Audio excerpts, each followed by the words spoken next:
Hello beauties, welcome back to my channel. In this video we are going to be talking about one, two, three, four, five, six things that I wish I knew before traveling Southeast Asia. And traveling Southeast Asia has been always my dream. Backpacking full time was always my dream. I dream about it ever since I was maybe like 18, 19, and I was finally about to do it, and it was amazing. But there are some things I wish I knew before going, and that's what we're going to be talking about. All right, so how much time do you need actually for traveling Southeast Asia? I had no idea how much time to pick, because I met people who do 1 year, I met people doing 5 months, I met people doing 1 month, so I didn't know like what to pick, right? So of course it depends how many countries you want to visit and what type of a traveler you are. But if you want to do just the regular backpacking, I recommend 3 to 4 months for inland Southeast Asia. And if you want to do the countries that you have to fly to over the sea, like Philippines, Indonesia, or Sri Lanka, or Japan, all these countries, just add 1 month for each country out of the mainland, right? So but I would actually say that 9 months, 7 to 9 months for all of Southeast Asia, including the countries outside, is enough, while you can also stay somewhere for a little bit longer, and some places you can just pass. But I would not do longer than 1 year, honestly. So yeah, I think 9 months is the maximum. And while you also explore the countries around, right? I personally did 3 months. I found it to be a little bit short. I wish I did 4 months. I only did inland Southeast Asia, and I feel like 1 month extra would add. I actually didn't visit Laos, which I really wanted to, so this 1 month I would definitely do Laos. I just did the other countries. So yeah, and I also wish I could stay in some places a little bit longer, explore a little bit about around Cambodia, for example, which I didn't have the time to do. And yeah, it all depends what type of traveler are, but don't do less than 3 months. Okay, this is my advice. Don't do less than 3 months, and don't do more than like 10 months or 9 months. So somewhere in between you can pick, depending on your budget, of course, and how much time you have to travel. But I don't think it's worth for less than 2 months, unless you're doing just like one country, right? I mean, less than 3 months, unless you're doing just one country, right? So number two things that I wish I knew is that you are going to get food poisoning. This is like a given, right? Like, the food has been really good all over Southeast Asia. Also, the hygiene was, I don't think it was too bad, but you're gonna get it just because your system is not used to this type of a food. It's nothing to be afraid of. I basically had food poisoning for like half of my trip, so there's nothing to be afraid of. It's not that bad as it sounds, right? I was super afraid of it. I read stories where people were like so scared of the water, like they would always buy a bottled water and wash their teeth with it. I didn't do that. I washed my teeth with regular water. I ate street food, everything. I did get food poisoning, but it wasn't anything crazy, right? It wasn't anything that I have to go to the hospital for or something. Number three is that yes, it can get expensive, even though Southeast Asia is a cheap, place of the world. But it can get expensive, especially because the flight there costs a lot. You have to get a ticket back. I recommend getting that like 1 month before leaving Southeast Asia. I don't recommend booking that up front. So because you never know, you just might want to stay longer. You find a cheaper deal from a different country that you travel to. So only book one-way tickets, right? So it can get expensive because the biggest expense while traveling backpacking Southeast Asia is the travel costs, okay? The accommodation is quite cheap, the food is really cheap. However, especially if you're not a big eater, you're going to maybe spend like $10 a day on the food, maybe even less. Sometimes in Cambodia, I spend like even less, like $5 a day or something. So yeah, and also on accommodation, it's, I never paid more than $20 a night, I think, right? Usually it was around the 10 range, depending on the area too. Sometimes it was even around the $5. So this is really cheap. However, you are going to spend a lot on getting from place A to place B. I spend a lot of money just commuting, buses, they're not as cheap as I thought that would be. Also trains, they're not like $3-4, they're like 20, around that range if you want to take a bus or a train. Also you'll have to fly from some places. For example, I was in Thailand and I wanted to go to Malaysia, I had to fly, right? I was in an island of Thailand, I had to fly to inland Malaysia, right? From Langkawi, actually. I went to Langkawi in Malaysia. From there, I had to fly. So there is gonna be unexpected travel costs, unexpected flights that you might need to take. Sometimes traveling with bus can get really tiring, so you're just gonna prefer to take a train, which is also gonna get expensive, right? Like they're not expensive, like you're just like $20, but you're doing it all the time. If you're on the move, you're spending this all the time. So that was something that was my least favorite part, was just booking the buses, booking the flights, and they were not particularly cheap. However, if you like to stay, this is what I kind of did. Eventually, I like to stay in a place for, maybe 10 days. If I like the place, I'm going to stay for 10 days. If I don't like it, then 3 days. This was my go-to, right? I think anything more than 10 days can get a little bit long, even though some places I wouldn't mind it, but you know what I mean? Like I'm there to explore, so 10 days maximum and 3 days, like 2 days is also fine, or 1 day, but you're just really rushed, right? And the rush is just, you're going to be rushed in a lot of situations of traveling around Southeast Asia. So, even if you don't like the place, like nothing is gonna happen if you just stay 2 nights, meaning 3 days, right? Just so that you can relax, you don't have to check in, check out, and all of this, and booking another buses, whatever. So it can get expensive, especially with the travel cost. And also another thing is it can get expensive with shopping if you like to shop. And even if you don't like to shop, I don't consider myself a big shopper, but I went really crazy in Southeast Asia just because the clothes are really great quality, they're really unique, and they're very cheap, right? So I ended up buying an extra bag. Don't pack a lot of clothes too if you're going, because you might need to get a new bag. So yeah, and the clothes there is amazing. So even if you like don't pack, even if you pack like one top, one pants, you're not gonna suffer, right? Because there's so much like amazing quality cheap clothes that you just will want to buy. I guarantee you that, like, I went crazy, right? So it can get expensive in this way too when you like to shop a lot. There's also a lot of knockoff items, so like designer stuff, clothes, bags, but also technology like speakers, stuff like that. It's all knockoff, of course, but I found it to be pretty good quality anyways.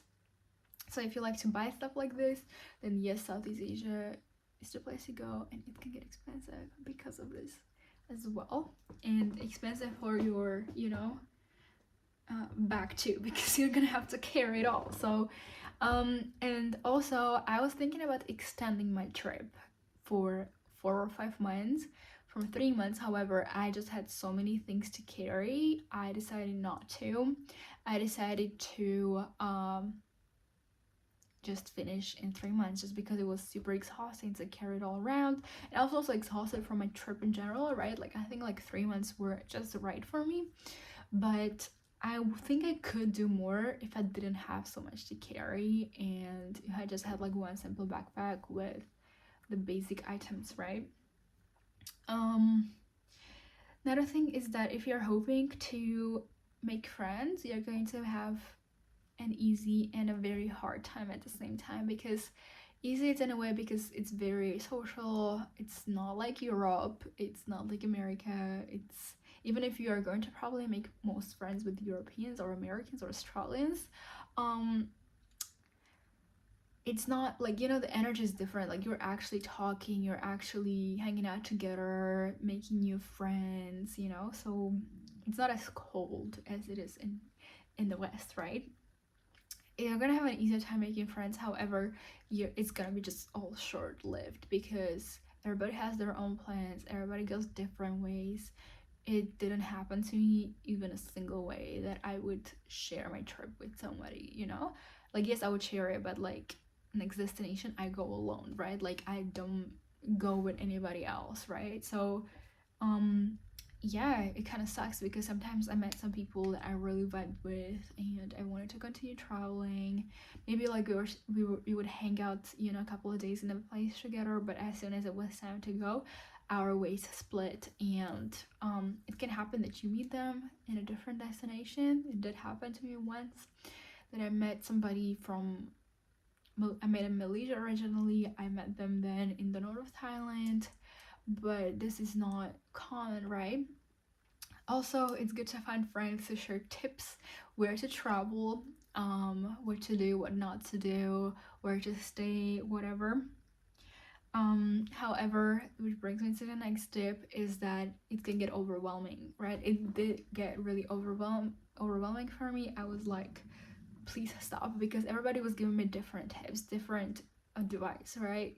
Some people told me to travel to this place, not to that place, and other people told me to go there and not there. Like, this place is better. Than you're on Instagram and scrolling, you're getting recommendations for places to visit. It just gets a lot, and once you're there, you just feel like you want to do it all. And I know a lot of people who came there for like 2 weeks, 1 month, and they ended up staying longer because staying like a lot longer because they got so many tips from everybody. They're like, they have to do it, right?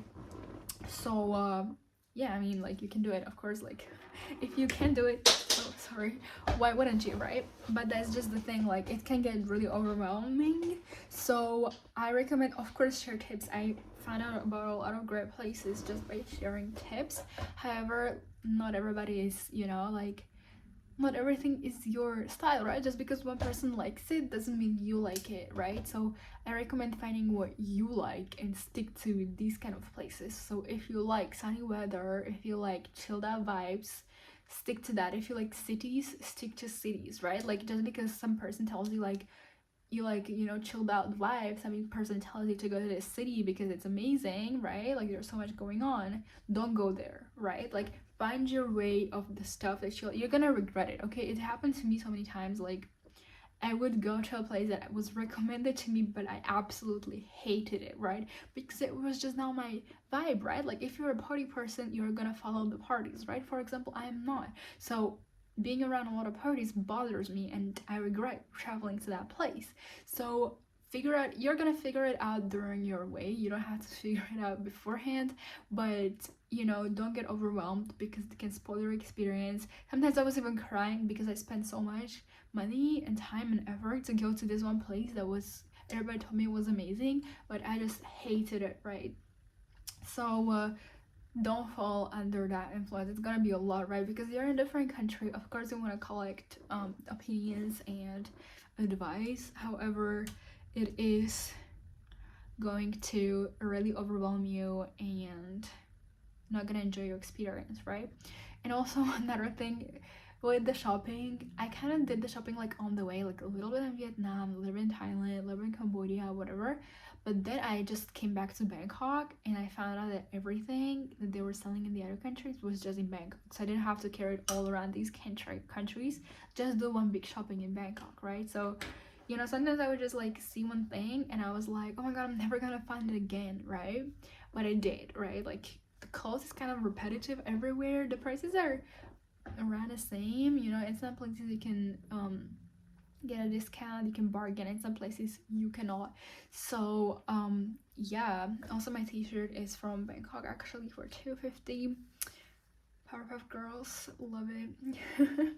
It's also really great material. Like, I swear, I don't know what they do in Europe, but I just don't like the clothes here. Like, it's really bad material, it's uncomfortable, it's just not it, right? So like, that's why I did a really big shopping in Southeast Asia, because I just fell in love with their style, with their quality, and it was all really affordable. So, you know, I'm just looking at my big pile of clothes that I brought from there, and yeah. how much did I spend on clothes? I would say like 500. I think I spent $500 on clothes. Around that price, yeah, around that. I'm not really sure though, because it was just like, I was always taking out money when I found something nice. I would always take out 100, alright? So it's hard to count it all together, but actually, oh yeah, there's another thing that I wanted to tell you. ATM fees, okay? So ATM fees, you're gonna pay them. It's around $5 everywhere in every country that I have been to. So get ready for that. Try to, some people like to take out just a little in case it gets stolen, but honestly, like, I feel like Southeast Asia is really safe. My money did not get stolen. I did get scammed though in Vietnam. Vietnam is a little bit sketchy in my opinion. So in this way, so you can bargain, but you can also get scammed, right? So what was I saying?